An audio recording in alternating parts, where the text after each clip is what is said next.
Bangladesh Olympic দল বনাম পাকিস্তান জাতীয় ফুটবল দলের ম্যাচ প্রিভিউ। এই ভিডিওতে থাকবে ম্যাচের সময়সূচি, কোন দল শক্তিশালী এবং যেভাবে লাইভ দেখবেন। বাংলাদেশ জাতীয় ফুটবল দল ইউরোপের মাটিতে প্রথমবারের মতো সান মারিনের বিপক্ষে একটি ফ্রেন্ডলি ম্যাচ খেলবে। আর বাংলাদেশ অলিম্পিক দল, অর্থাৎ এখানে জাতীয় দলের কিছু খেলোয়াড় এবং অনূর্ধ্ব 20 এবং 23 দলের কিছু খেলোয়াড় নিয়ে গঠিত হয়েছে এই দলটি খেলবে পাকিস্তান জাতীয় দলের বিপক্ষে। মালদ্বীপে 4 জাতি একটি টুর্নামেন্ট আয়োজন করা হয়েছে, যার নাম diamond jubilee international football tournament. এখানে উদ্বোধনী ম্যাচে বাংলাদেশ বনাম পাকিস্তান দল খেলবে। সেই ম্যাচ নিয়ে চলুন আলোচনা করা যাক। FIFA ranking. যদিও আন্তর্জাতিক ফুটবলে বাংলাদেশ জাতীয় দলের র্যাঙ্কিং 181তম আর পাকিস্তান জাতীয় দলের র্যাঙ্কিং 202তম, কিছুটা এগিয়ে রয়েছে বাংলাদেশ। তবে এই ম্যাচটি একটি অনূর্ধ্ব 23 বা অলিম্পিক দলের টুর্নামেন্ট, তাই ফিফা র্যাঙ্কিং সরাসরি এখানে প্রভাব ফেলবে না। গত 24 মার্চ 2026 তারিখে অনুষ্ঠিত সাফ অনূর্ধ্ব 20 চ্যাম্পিয়নশিপে বাংলাদেশ অনূর্ধ্ব 20 দল 2-0 গোলে পাকিস্তানকে পরাজিত করেছিল।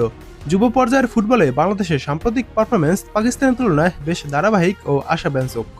পাকিস্তান জাতীয় দল তাদের শারীরিক সক্ষমতা ও উচ্চতার জন্য পরিচিত হলেও বাংলাদেশ দল সাধারণত দ্রুতগতির ফুটবল এবং পাসিং ফুটবলের উপর ভিত্তি করে খেলে। বিশেষ করে অনূর্ধ্ব 23 বা যুব পর্যায়ে বাংলাদেশ দলের বোঝাপড়া এবং কৌশলগত সামর্থ্য বর্তমানে বেশ উন্নত।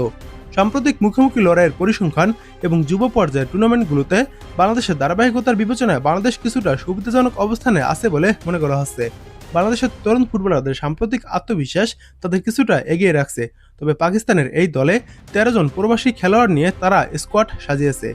ফুটবলে জয় পরাজয় ম্যাচের দিনের কৌশলের উপর নির্ভর করে। তবে বিশ্লেষণ অনুযায়ী বাংলাদেশ দল যদি তাদের স্বাভাবিক দ্রুতগতির ফুটবল খেলতে পারে এবং মাঝমাঠ নিয়ন্ত্রণ করতে পারে, তবে তাদের জয়ের সম্ভাবনা প্রবল। পাকিস্তান দল যদি রক্ষণভাগে শক্ত অবস্থান তৈরি করতে পারে এবং সেট পিস বা কর্নার বা ফ্রি কিক থেকে গোল করার সুযোগ কাজে লাগাতে পারে, তবে তারা ম্যাচটিকে কঠিন করে তুলতে পারে। যদিও কোনো দলকেই আগাম বিজয়ী বলা কঠিন, তবুও সাম্প্রতিক সাফল্যের ধারা বজায় থাকলে বাংলাদেশ দল এই ম্যাচে জয়ী হওয়ার ক্ষেত্রে কিছুটা ফেভারিট হিসাবে মাঠে নামবে। এবার দেখুন এই ম্যাচটির সময়সূচি।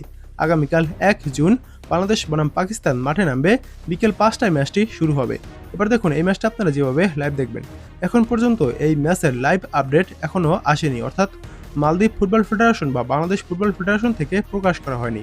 যখন প্রকাশ করা হবে তখন এই ভিডিওর কমেন্ট বক্সে আমি দিয়ে দিব।